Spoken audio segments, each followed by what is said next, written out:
السلام علیکم ورحمۃ اللہ وبرکاتہ۔ سحرش اپنے والدین کی امید بن کر ہاسٹل جاتی ہے۔ وہاں سینئر احد سے محبت ہو جاتی ہے جو اسے شادی کے خواب دکھاتا ہے۔ احد کے دھوکے سے سحرش حاملہ ہو جاتی ہے۔ احد ذمہ داری سے انکار کر کے ابارشن کا دباؤ ڈالتا ہے۔ خوف اور عزت بچانے کے لیے سحرش اپنی روم میٹ نائلہ کے ساتھ ایک غیر قانونی دائی کے پاس جاتی ہے۔ آپریشن کے دوران شدید خون بہنے سے سحرش مر جاتی ہے۔ موت کے بعد اس کا ابھرا ہوا پیٹ دیکھ کر پورے محلے میں اس کے والدین کی عزت مٹی میں مل جاتی ہے۔ نائلہ پاگل ہو جاتی ہے۔ امی اور ابا کے چہروں پر پھیلی وہ مسکراہٹ آج بھی میری بند آنکھوں کے سامنے ایک روشن چراغ کی طرح جلتی ہے جو انہوں نے مجھے ہاسٹل چھوڑتے وقت اپنے آنسوں کو چھپانے کے لیے اپنے ہونٹوں پر سجائی تھی۔ تصویر میں نظر آنے والے اس لرزہ خیز اور ہولناک منظر کی طرح جس میں ظفر اور اس کی بیوی اپنی اکلوتی بیٹی کی لاش گھر لے کر پہنچتے ہیں۔ میری زندگی کا آغاز بھی ایک ایسے ہی پر امید سفر سے ہوا تھا، مگر اس کا انجام کس قدر عبرتناک اور پرسرار ہوگا اس کا اندازہ اس وقت کائنات کے کسی ذرے کو نہیں تھا۔ شہر کی اس مایہ ناز یونیورسٹی کے گرلز ہاسٹل کا کمرہ نمبر 104 میرے لیے صرف ایک کمرہ نہیں تھا، بلکہ میری آزادی، میرے خوابوں اور میری آنے والی زندگی کی پہلی سیڑھی تھا، جہاں میں اپنے والدین کی عمر بھر کی جمع پونجی اور ان کی اکلوتی امید بن کر آئی تھی۔ ہاسٹل کی وہ لمبی اندھیری اور سرد راہداریاں جہاں رات کے وقت صرف لڑکیوں کے قدموں کی چاپ اور پنکھوں کی سائیں سائیں سنائی دیتی تھی، شروع میں مجھے بہت خوف زدہ کرتی تھی، مگر وقت کے ساتھ ساتھ انسان ہر ماحول کا عادی ہو جاتا ہے، اور میں بھی ہو گئی تھی۔ میری روم میٹ نائلہ ایک بہت ہی خاموش اور اپنے کام سے کام رکھنے والی لڑکی تھی جو اکثر رات گئے تک موٹی موٹی کتابوں میں کھوئی رہتی تھی یا پھر کھڑکی کے پاس کھڑی ہو کر باہر لان میں لگے پرانے نیم کے درخت کو گھورتی رہتی تھی جہاں رات کے سناٹے میں چمگادڑیں اڑتی تھیں۔ ہاسٹل کا ماحول بظاہر بہت پرسکون، ڈسپلن اور پڑھائی کے لیے مثالی دکھائی دیتا تھا، مگر اس سکون کی تہہ میں ایک ایسی گہری تاریک اور سنسنی خیز سچائی چھپی تھی جس سے میں بالکل بے خبر تھی، اور جس کا شکار آہستہ آہستہ میں خود بننے جا رہی تھی۔ پہلے سیمسٹر کے ابتدائی چند مہینے بہت تیزی اور مصروفیت میں گزر گئے، جہاں دن کا بیشتر حصہ کلاسز، لائبریری اور اسائنمنٹس کی تیاری میں گزر جاتا تھا، اور رات کو ہاسٹل واپس آ کر تھکن کے مارے آنکھیں خود بخود بند ہونے لگتی تھیں۔ لیکن پھر یونیورسٹی کے ایک سالانہ فنکشن کے دوران میری ملاقات احد سے ہوئی، جو ہمارے ہی ڈپارٹمنٹ میں مجھ سے 2 سال سینئر تھا اور جس کی شخصیت میں ایک عجیب سا سحر، وقار اور دلکشی تھی جو کسی بھی سیدھی سادی لڑکی کو اپنی طرف متوجہ کرنے کے لیے کافی تھی۔ احد نے بہت پہلے اپنی نرم گفتگو، میری پڑھائی میں مدد کرنے کے بہانوں اور میری چھوٹی چھوٹی ضرورتوں کا خیال رکھ کر میرے دل میں ایک ایسا مقام بنا لیا جس کی میں نے کبھی توقع نہیں کی تھی، اور میں اس کی محبت کے جال میں اس طرح جکڑی گئی کہ مجھے اپنے ارد گرد کی دنیا، اپنے والدین کے خواب اور اپنی اخلاق کی حدود تک دھندلی نظر آنے لگی۔ ہم اکثر یونیورسٹی کے پچھلے حصے میں واقع پرانے بوٹینیکل گارڈن کے گھنے درختوں کے سائے میں گھنٹوں بیٹھے رہتے تھے، جہاں وہ مجھے مستقبل کے حسین خواب دکھاتا، ہماری شادی کے منصوبے بناتا اور مجھے یہ یقین دلاتا کہ وہ زندگی کے ہر موڑ پر میرا ساتھ نبھائے گا، چاہے حالات کتنے ہی کٹھن کیوں نہ ہو جائیں۔ احد کی باتیں میرے لیے کسی الہام کی طرح تھیں، اور میں نے اس پر اندھا اعتماد کر لیا، ایسا اعتماد جو انسان کو عقل اور شعور کی تمام تر روشنی سے محروم کر کے ایک گہرے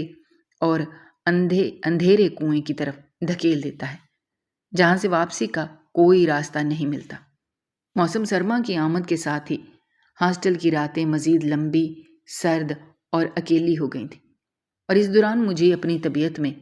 ایک عجیب سی تبدیلی محسوس ہونے لگی، جو شروع میں معمولی تھکن، سر درد اور صبح کے وقت ہونے والی متلی کی شکل میں ظاہر ہوئی تھی۔ میں نے سوچا شاید یہ بدلتے موسم کی وجہ سے ہے،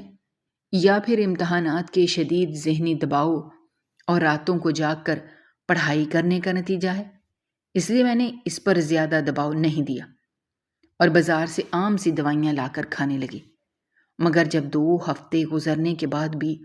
میری حالت نہیں سدھری، بلکہ صبح اٹھتے ہی میرا دل بری طرح مچلنے لگتا اور ہاسٹل کے میس کے کھانے کی بو سے مجھے شدید الٹیاں آنے لگتی، میرے دل میں ایک ایسا خوفناک اور لرزہ خیز وہم پیدا ہوا جس نے میرے پورے وجود کو برف کی طرح جما کر رکھ دیا۔ میری روم میٹ نائلہ نے بھی میری اس بدلتی ہوئی حالت کو بھانپ لیا تھا، اور وہ اکثر رات کو جب میں واش روم جا کر بستر کی چادر منہ میں دبا کر روتی تھی، وہ مجھے بہت گہری، مشکوک اور سوالیہ نظروں سے دیکھتی تھی، جیسے وہ سب کچھ جان چکی ہو مگر کچھ کہنا نہیں چاہتی ہو۔ خوف اور بے یقینی کے اس بدترین دور میں جب میری ہمت بالکل جواب دے گئی، میں نے ایک دن ہمت کر کے ہاسٹل سے دور شہر کے ایک گمنام اور چھوٹے سے میڈیکل سٹور سے ایک پریگنینسی ٹیسٹ کٹ خریدی اور اسے اپنے بیگ کے سب سے نچلے حصے میں چھپا کر ہاسٹل لے آئی۔ اس رات جب پورا ہاسٹل گہری نیند سو رہا تھا اور نائلہ کے خراٹوں کی دھیمی دھیمی آواز کمرے میں گونج رہی تھی، میں کانپتے ہوئے قدموں سے واش روم میں گئی اور وہ ٹیسٹ کیا، جس کے نتیجے پر میری پوری زندگی، میرے والدین کی عزت اور میرا مستقبل منحصر تھا۔ جب اس چھوٹی سی پلاسکٹ کی پٹی پر سیکنڈوں کے اندر 2 گہری سرخ لکیریں ابھر کر سامنے آئیں، مجھے ایسا لگا جیسے میرے پیروں کے نیچے سے زمین نکل گئی ہو۔ میرا دم گھٹنے لگا اور میرے کانوں میں ایک تیز سائیں سائیں کی آواز گونجنے لگی، جیسے کائنات کی تمام سچائیاں مجھ پر ہنس رہی ہوں۔ میں وہیں واش روم کے ٹھنڈے فرش پر بیٹھ گئی، اپنے پیٹ پر ہاتھ رکھا جہاں ایک معصوم، ناجائز اور گناہ کی نشانی نے جنم لے لیا تھا، اور اپنے منہ پر دونوں ہاتھ رکھ لیے تاکہ میری چیخیں ہاسٹل کی دیواروں کو چیر کر باہر نہ نکل جائیں۔ اگلی صبح میں نے انتہائی بدحواسی، گرتے سنبھلتے اور آنسوؤں سے بھری ہوئی آنکھوں کے ساتھ احد کو یونیورسٹی کے اسی پرانے باغ میں بلایا جہاں ہم ہمیشہ ملتے تھے، مگر آج اس باغ کی فضا میں مجھے بہت خوفناک، اجنبی اور وحشیانہ لگ رہی تھی، جیسے درختوں کے پتے ہمارے گناہ پر نوحق نہ ہوں۔ جب میں نے روتے ہوئے، ہچکیاں لیتے ہوئے احد کو اس ہولناک سچائی سے آگاہ کیا اور اسے وہ ٹیسٹ کٹ دکھائی تو اس کے چہرے کے تاثرات سیکنڈوں میں بدل گئے۔ وہ سحر انگیز اور محبت کرنے والا احد یکدم غائب ہو گیا اور اس کی جگہ ایک سنگ دل، خوف زدہ اور اجنبی شخص نے لے لی۔ اس نے انتہائی بے رخی اور غصے سے میرا ہاتھ جھٹک دیا اور کمالی آواز میں کہنے لگا،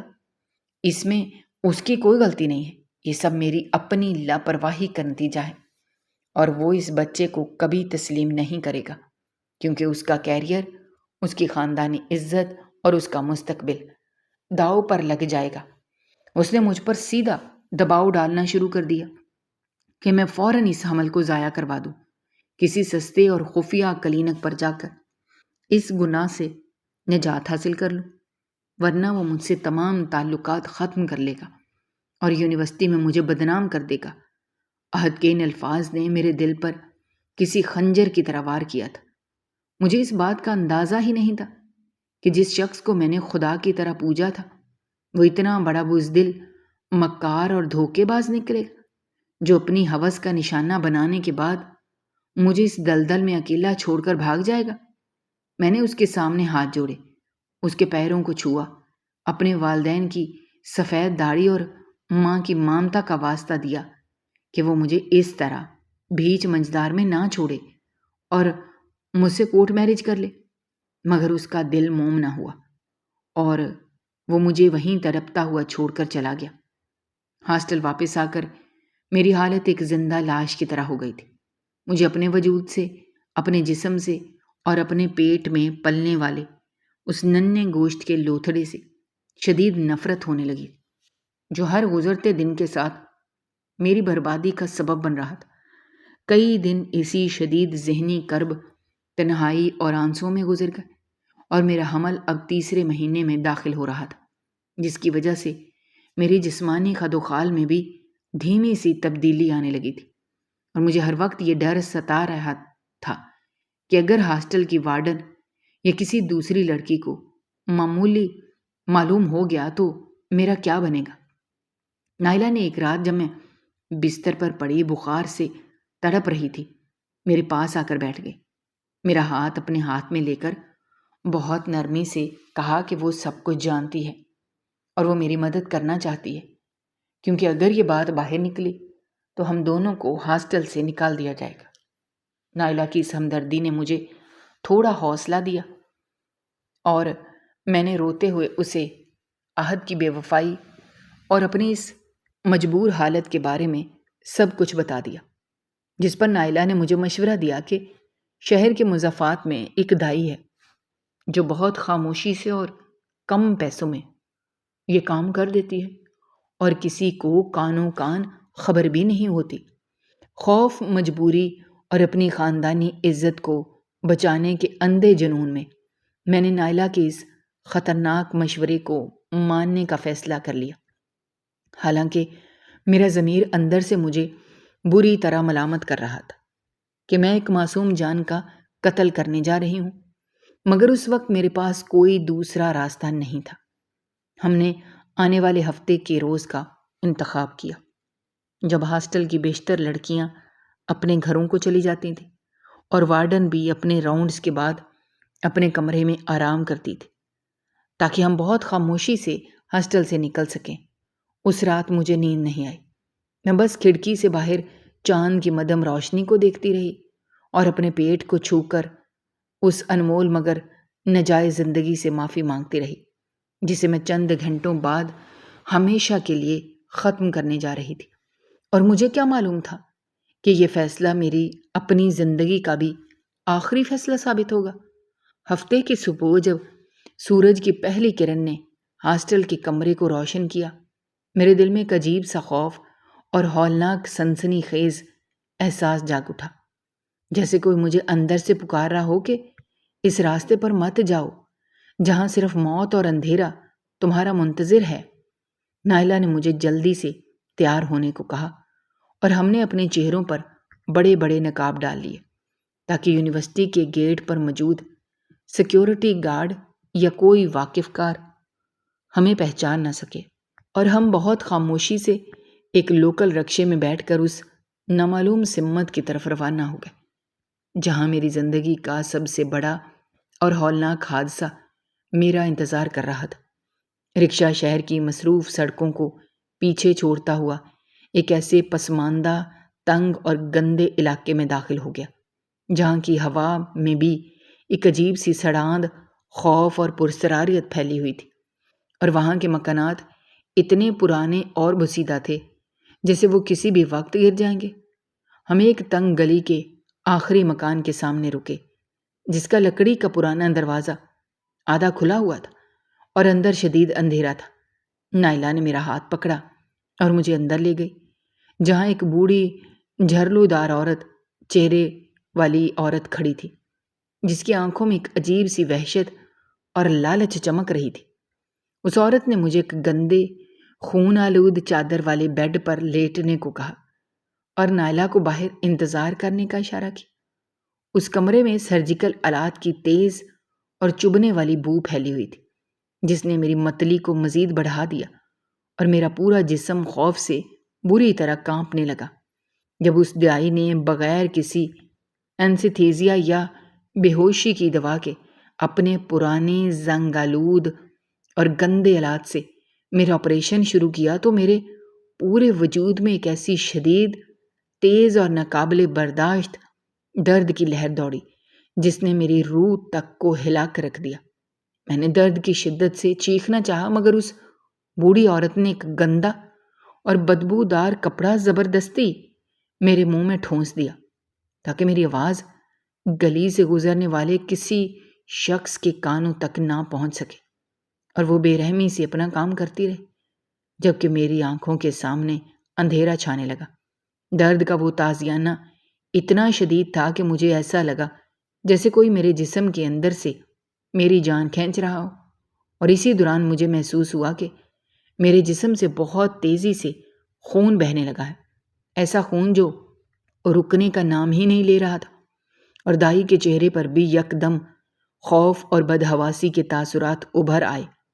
اس نے نائلہ کو اندر بلایا۔ دونوں نے مل کر خون روکنے کی بہت کوشش کی، مگر سب بے سود رہا۔ میرا بلڈ پریشر بہت تیزی سے گر رہا تھا، میری سانسیں اکھڑنے لگی تھیں، اور مجھے اپنے جسم کے تمام اعضاء سن ہوتے ہوئے محسوس ہو رہے تھے۔ نائلہ میری یہ حالت دیکھ کر بری طرح گھبرا گئی۔ اس نے دائی سے کہا، ہمیں اسے فوراً کسی بڑے ہسپتال لے جانا چاہیے، ورنہ یہ مر جائے گی۔ مگر اس سنگدل دائی نے صاف انکار کر دیا اور کہا، اگر یہ ہسپتال گئی تو پولیس کیس بن جائے گا اور ہم سب جیل کی سلاخوں کے پیچھے ہوں گے، اس لیے اسے یہیں سے لے جاؤ، چاہے یہ مرے یا جیے۔ انتہائی بدحواسی اور خوف کے عالم میں نائلہ نے اس دائی کی مدد سے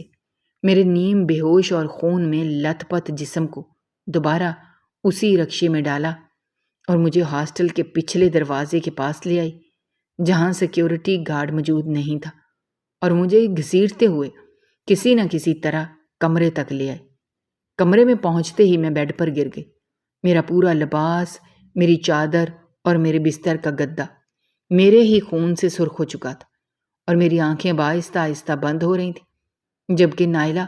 خوف کے مارے کمرے کے کونے میں بیٹھی رو رہی تھی۔ اپنی زندگی کے ان آخری لمحات میں جب میری روح میرے جسم کو چھوڑنے کی تیاری کر رہی تھی، میری نظروں کے سامنے اپنی امی اور ابا کے وہ معصوم چہرے گھوم رہے تھے جو مجھے پڑھا لکھا کر ایک بڑا انسان بنانا چاہتے تھے، اور جن کی عزت کو میں نے اپنے ہاتھوں سے مٹی میں ملا دیا تھا۔ مجھے اپنے اس گناہ پر، عہد کے جھوٹے وعدوں پر اور اپنی اس نادانی پر شدید پچھتاوا ہو رہا تھا، مگر اب بہت دیر ہو چکی تھی۔ توبہ کا وقت گزر چکا تھا۔ موت کا فرشتہ میرے سرہانے کھڑا تھا۔ میں نے ایک آخری لمبی اور تکلیف دہ سانس لی، اپنے پیٹ پر ہاتھ رکھا جو اب اس ناجائز زندگی سے خالی ہو چکا تھا، مگر موت کے اس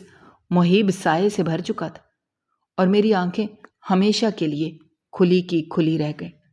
جبکہ ہاسٹل کے کمرے کا سناٹا میری آخری ہچکی کے ساتھ مزید گہرا ہو گیا۔ اگلی صبح جب ہاسٹل کے میس ورکر کمرے کی صفائی کے لیے آئی، اس نے نائلہ کے چیخنے کی آواز سنی تو پورا ہاسٹل وہاں اکٹھا ہو گیا، جہاں میری لاش خون کے ایک بڑے تالاب کے درمیان پڑی تھی، اور وارڈن نے فوراً پولیس اور میرے والدین کو اطلاع دی۔ تصویر کے اس خوفناک منظر کی شروعات اب یہاں سے ہو رہی تھی، جہاں میرے بوڑھے والدین کو یہ اطلاع ملی کہ ان کی اکلوتی بیٹی ہاسٹل کے اچانک انتقال کر گئی ہے، اور وہ بدحواسی کے عالم میں شہر کی طرف روانہ ہوئے۔ شام تک وہ میری لاش کو اپنے آبائی گاؤں لے جانے کے لیے ہاسٹل پہنچ چکے تھے۔ ان کے پیروں میں جان نہیں تھی۔ امی کا رو رو کر برا حال تھا، اور ابا کا وہ مضبوط کندھا جو کبھی میرا سب سے بڑا سہارا تھا، آج میری لاش کا بوجھ اٹھانے کی وجہ سے بری طرح جھک گیا تھا۔ جب میری لاش ہمارے محلے کے اس چھوٹے سے گھر کے صحن میں لائی گئی، تھوڑی ہی دیر میں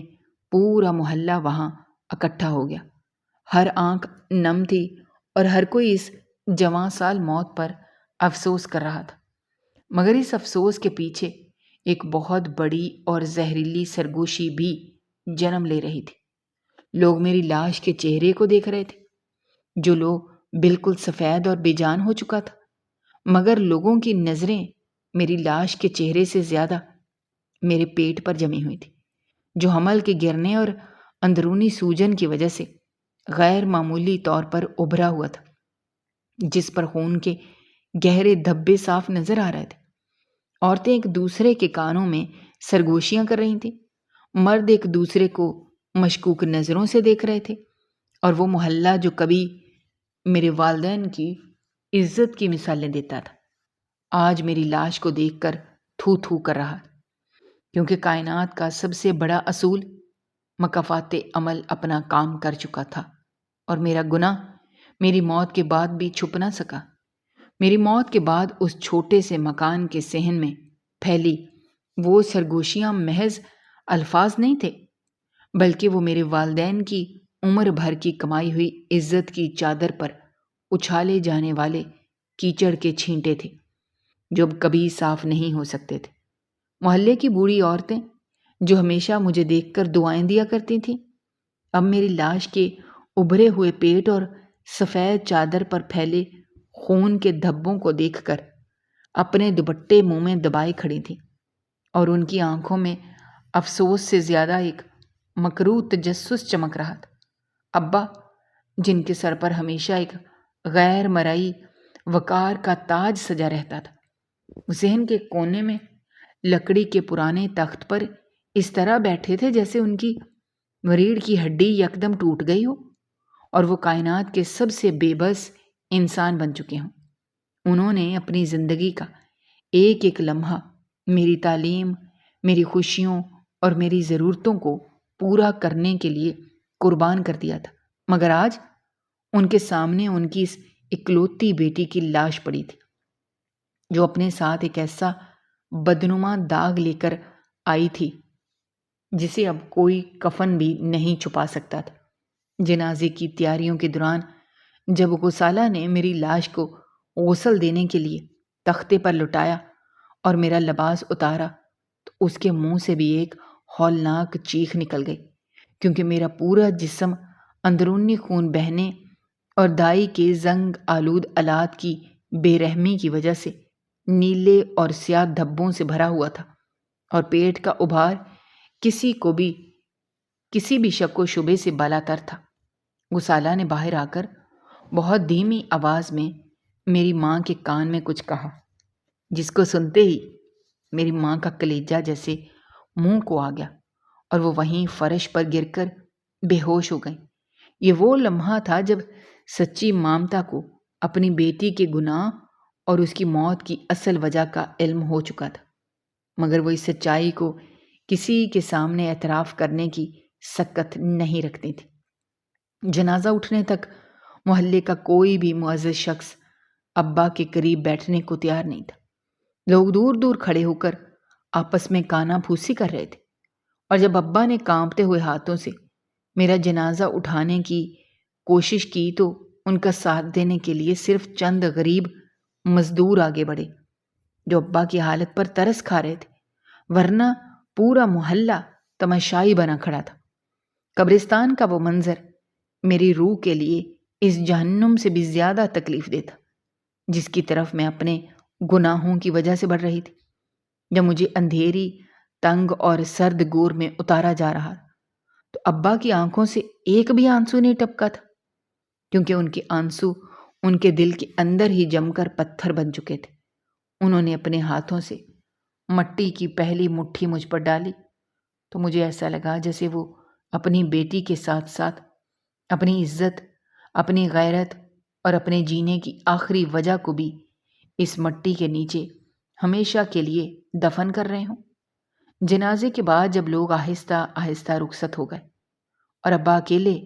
میری تازہ مٹی کی قبر کے سرہانے بیٹھ گئے تو انہوں نے آسمان کی طرف منہ اٹھایا اور ایک ایسی گہری، دردناک اور لرزہ خیز آہ بھری جس نے شاید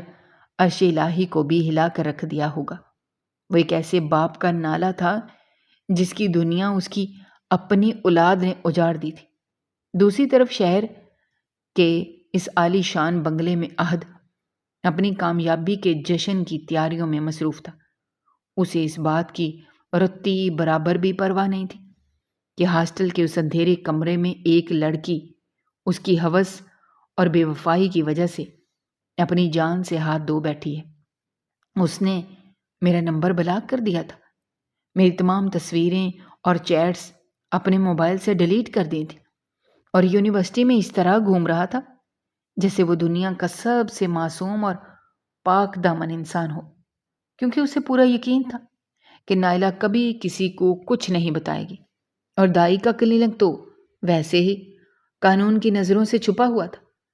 احد کو لگتا تھا کہ اس نے بہت خوبصورتی سے اپنے گناہ کے نشانات مٹا دیے ہیں اور اب اس کا مستقبل بالکل محفوظ ہے۔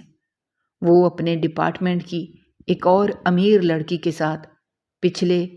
بوٹینیکل گارڈن میں بیٹھ کر اس طرح حسین خوابوں کے جال بن رہا تھا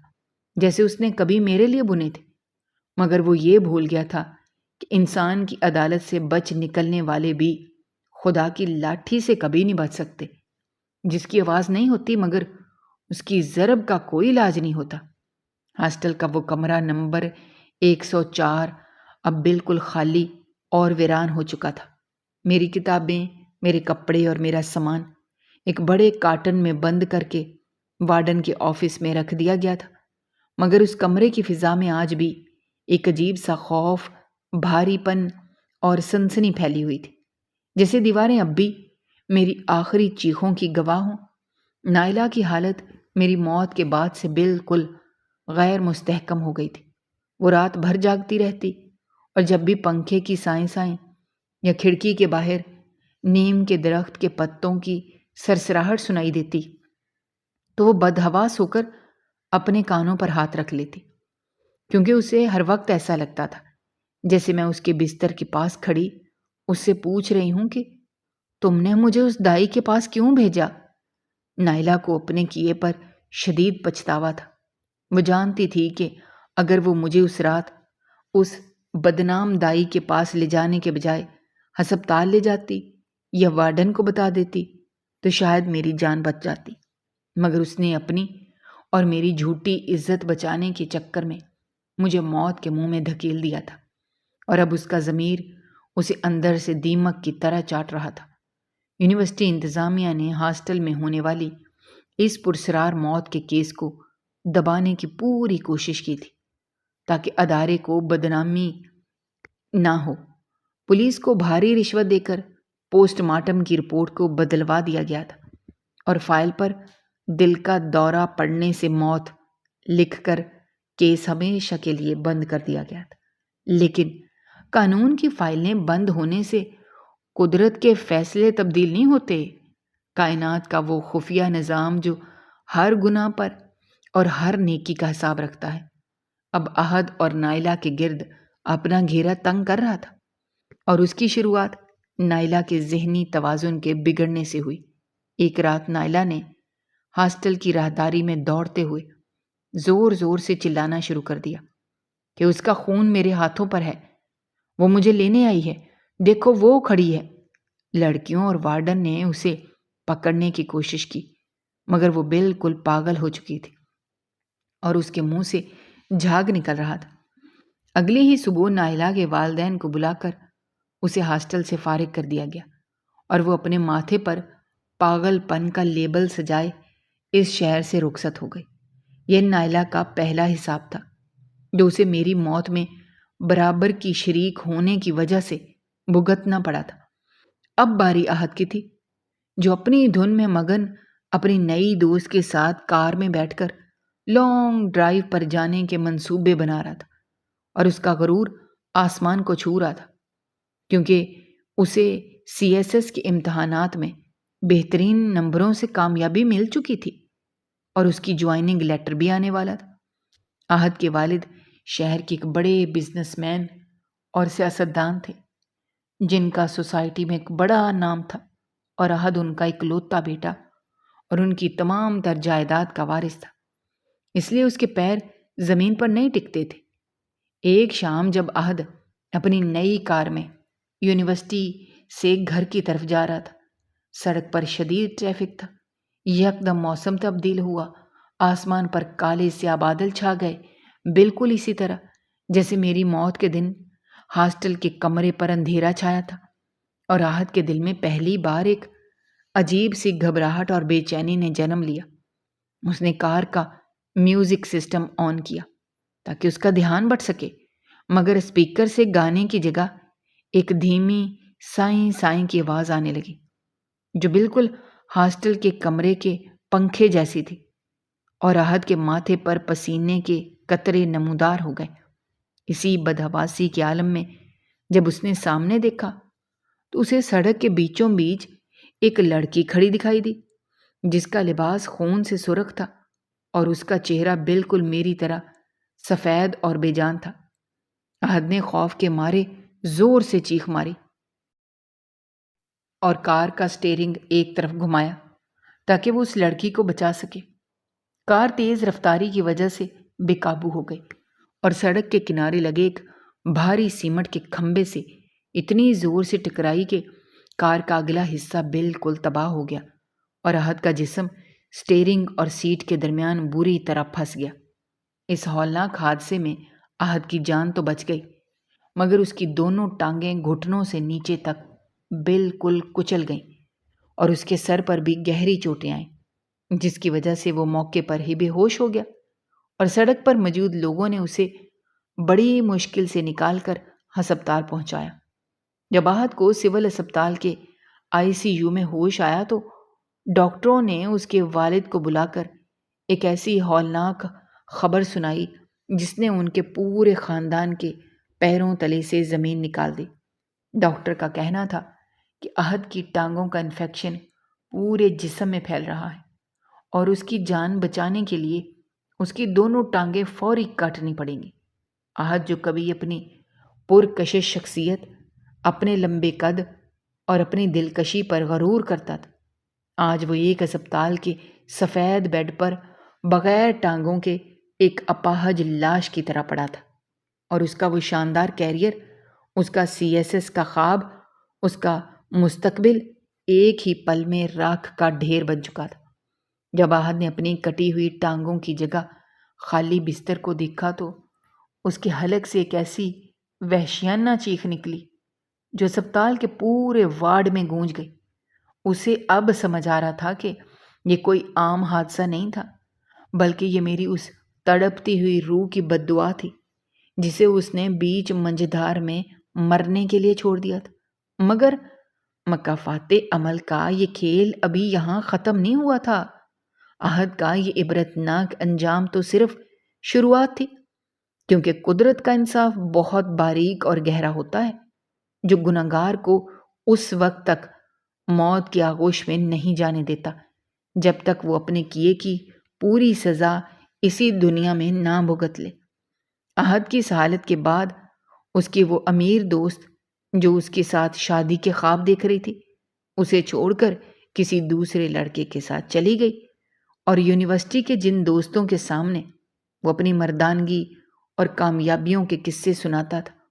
وہ اب اسے دیکھ کر اپنے راستے بدل لیتے تھے۔ احد اب اپنے اس عالی شان بنگلے کے ایک اندھیرے کمرے میں ویل چیئر پر بیٹھا رہتا تھا جہاں کی ہوا میں اسے ہر وقت سرجیکل آلات کی وہی تیز اور چبھنے والی بو محسوس ہوتی تھی جو مجھے اس دائی کے کلینک میں آئی تھی،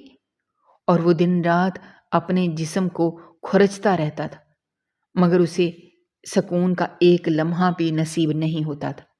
ادھر میرے گاؤں میں ابا اور اماں کی زندگی بالکل بدل چکی تھی۔ ابا نے محلے کی مسجد میں جانا چھوڑ دیا تھا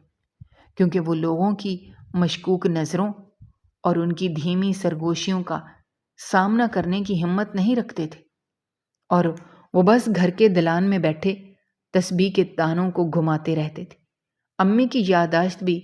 میری موت کے صدمے سے بری طرح متاثر ہو چکی تھی۔ وہ اکثر رات کو اٹھ کر میرے کمرے کا دروازہ کھٹکھٹاتی تھی اور زور زور سے کہتی تھی، میری بیٹی ہاسٹل سے آ گئی ہے، اس کے لیے کھانا لگاؤ۔ ان کا یہ پاگل پن دیکھ کر ابا کا دل خون کے آنسو روتا تھا مگر وہ کچھ نہیں کر سکتے تھے کیونکہ وہ جانتے تھے کہ ان کی اکلوتی بیٹی اب کبھی واپس نہیں آئے گی، اور وہ اپنے ساتھ ان کی خاندانی غیرت کو بھی ہمیشہ کے لیے لے گئی ہے۔ شہر کی اس مضافاتی گلی میں واقع اس دائی کا کلینک بھی ایک دن اچانک پولیس کے چھاپے کی زد میں آ گیا جب ایک اور غریب لڑکی وہاں اسی طرح تڑپ کر مر گئی جیسے میں مری تھی۔ پولیس نے اس بوڑھی عورت کو رنگے ہاتھوں گرفتار کر لیا اور اس کے مکروہ دھندے کا پردہ فاش ہو گیا۔ دائی کو جب عدالت میں عمر قید کی سزا سنائی تو اس نے جج کے سامنے روتے ہوئے اعتراف کیا کہ اس نے اپنی زندگی میں سینکڑوں معصوم جانوں کا سودا کیا تھا اور اب اسے ہر رات ان مرنے والی لڑکیوں کی روحیں اپنے بستر کے گرد کھڑی دکھائی دیتی ہیں جو اسے سونے نہیں دیتی۔ اس طرح اس گناہ کے مہرے ایک ایک کر کے اپنی عبرتناک انجام کی طرف بڑھ رہے تھے، مگر اس کہانی کا اصل موڑ اور وہ سب سے بڑا سنسنی خیز انکشاف ابھی باقی تھا، جو احد کی اس ویل چیئر پر گزری زندگی کو ایک ایسے جہنم میں تبدیل کرنے والا تھا جس کا اس نے کبھی تصور بھی نہیں کیا تھا، اور جس کی بو اب اس کے اپنے ہی گھر سے آنے والی تھی۔ احد کی ویل چیئر پر گزری زندگی اب ایک ایسے لامتناہی عذاب میں تبدیل ہو چکی تھی جہاں ہر گزرتا دن اس کے لیے موت سے زیادہ بدتر تھا، مگر کائنات کا وہ خفیہ نظام انصاف جسے تصویر کی روشنی میں پورا محلہ سرگوشیوں کی شکل میں بھانپ رہا تھا، ابھی اپنے آخری اور سب سے عبرتناک وار کے لیے تیار ہو رہا تھا۔ احد کے والد جو اپنے سیاسی اور کاروباری ساکھ کو بچانے کے لیے دن رات ایک کیے ہوئے تھے، یکدم ایک ایسی پرسرار اور ہولناک سازش کا شکار ہو گئے جس کی جڑیں ان کے اپنے ہی ماضی اور احد کے گناہوں سے جڑی ہوئی تھیں۔ ایک نامعلوم سیکیورٹی ایجنسی نے ان کے خاندانی کاروبار پر منی لانڈرنگ اور ملک دشمن عناصر کی مالی معاونت کا الزام لگا کر ان کے تمام بینک اکاؤنٹس منجمد کر دیے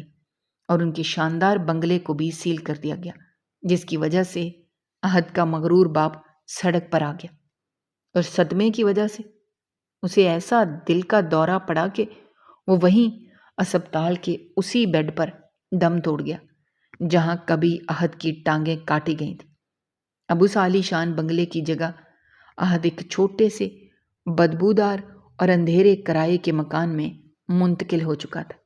جہاں اس کی دیکھ بھال کرنے والا کوئی نہیں تھا سوائے اس کی بوڑھی ماں کے،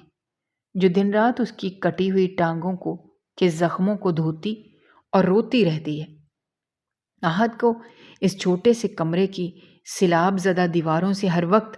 ہاسٹل کے اسی کمرہ نمبر 104 کی سائیں سائیں سنائی دیتی ہے، اور جب بھی رات کے سناٹے میں کوئی چمگادڑ کھڑکی سے ٹکراتی ہے تو وہ بدحواس ہو کر چلانے لگتا ہے، مجھے معاف کر دو، میں نے اس کا خون کیا ہے۔ اس کی حالت اب ایک ایسے پاگل انسان جیسی ہو چکی تھی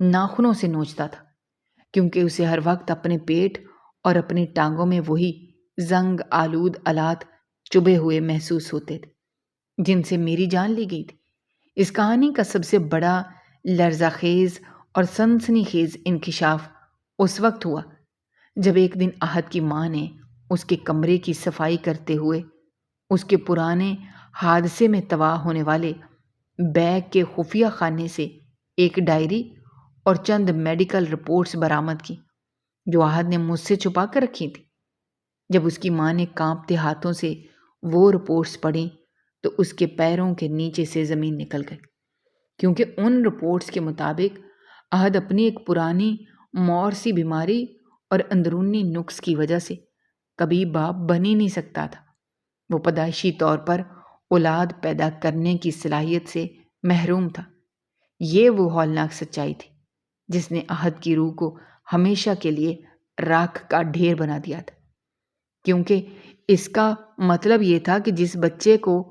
وہ میرا گناہ سمجھ کر مجھ سے نفرت کر رہا تھا اور جس حمل کو ضائع کروانے کے لیے اس نے مجھے موت کے منہ میں دھکیلا، وہ دراصل احد کا بچہ تھا ہی نہیں، بلکہ وہ نائلہ اور یونیورسٹی کی ایک مکار گروہ کی ملی بھگت تھی جنہوں نے مجھے احد کی نظروں میں گرانے اور میری جائیداد یا عزت کو بلیک میل کرنے کے لیے ایک جھوٹی رپورٹ تیار کروائی تھی، یا پھر وہ کسی گناہ کا نتیجہ تھا جس کا شکار میں نادانی میں بنی تھی۔ جب احد کو اس بات کا علم ہوا کہ اس نے ایک ایسی جھوٹی کہانی اور شک کی بنیاد پر اپنی محبت اور اپنی زندگی، میری جان اور اپنے پورے خاندان کو برباد کر دیا، تو اس کے حلق سے انسانوں جیسی نہیں بلکہ کسی زخمی جانور جیسی چیخیں نکلنے لگی۔ وہ اپنے ویل چیئر سے فرش پر گر گیا اور گھسٹتے ہوئے دیوار سے اپنا سر مارنے لگا۔ اسے اب سمجھ آیا کہ مکافات عمل کا دائرہ کتنا مکمل اور بھیانک ہوتا ہے، کہ قدرت نے اسے ایک ایسے گناہ کی سزا دی جو اس نے بڑے غرور سے کیا تھا، مگر اس سزا کا اصل تازیانہ یہ انکشاف تھا کہ وہ عمر بھر ایک ایسے وہم کے پیچھے بھاگتا رہا جس نے اسے کہیں کا نہیں چھوڑا۔ وہ چیختا رہا، روتا رہا، مجھ سے اور خدا سے معافی مانگتا رہا، مگر توبہ کا دروازہ اب اس کے لیے ہمیشہ کے لیے بند ہو چکا تھا، اور قدرت نے اسے مارنے کے بجائے اسی اندھیری کوٹھڑی میں زندہ رکھ کر روز تڑپا رہی تھی تاکہ وہ دنیا کے لیے عبرت کی نشانی بن جائے۔ ادھر میرے گاؤں کے اس چھوٹے سے قبرستان میں میری قبر پر اب جنگلی جھاڑیاں اگائی تھیں، مگر ابا روزانہ عصر کے بعد وہاں آ کر بیٹھتے تھے۔ ان کا چہرہ بالکل پرسکون تھا، کیونکہ محلے کی وہ زہریلی سرگوشیاں جو میری موت کے وقت تصویر کی طرح ہر زبان پر تھیں، اب آہستہ آہستہ احد کے خاندان کی بربادی اور سچائی کے سامنے آنے پر دم توڑ چکی تھیں۔ لوگوں کو معلوم ہو چکا تھا کہ قصوروار کون تھا، اور قدرت نے کس طرح ایک معصوم لڑکی کے خون کا حساب اس کے مٹانے والوں سے لیا۔ محلے کے وہی لوگ جو کبھی ابا کو دیکھ کر راستے بدل لیتے تھے، اب ان کے پاس آ کر تعزیت کرتے اور اپنے رویے پر شرمندگی کا اظہار کرتے تھے۔ ابا مٹی کے اس ڈھیر پر ہاتھ رکھتے بہت دھیمی آواز میں کہتے تھے کہ میری بیٹی، قدرت نے تمہارا ادھار چکا دیا ہے، اب تم سکون سے سو جاؤ، اور اس دعا کے ساتھ ہی اس فضا میں پھیلی وہ پرسرار سڑاند اور خوف کی بو ہمیشہ کے لیے ایک پاکیزہ ٹھنڈی اور معطر ہوا میں بدل گئی، جس نے پورے قبرستان کو اپنی آغوش میں لے لیا۔ دوستو، ہماری آج کی یہ کہانی آپ کو کیسی لگی؟ کامنٹ باکس میں اپنی رائے کا اظہار کرنا مت بھولیے گا، اور اگر آپ ہمارے چینل پر نئے ہیں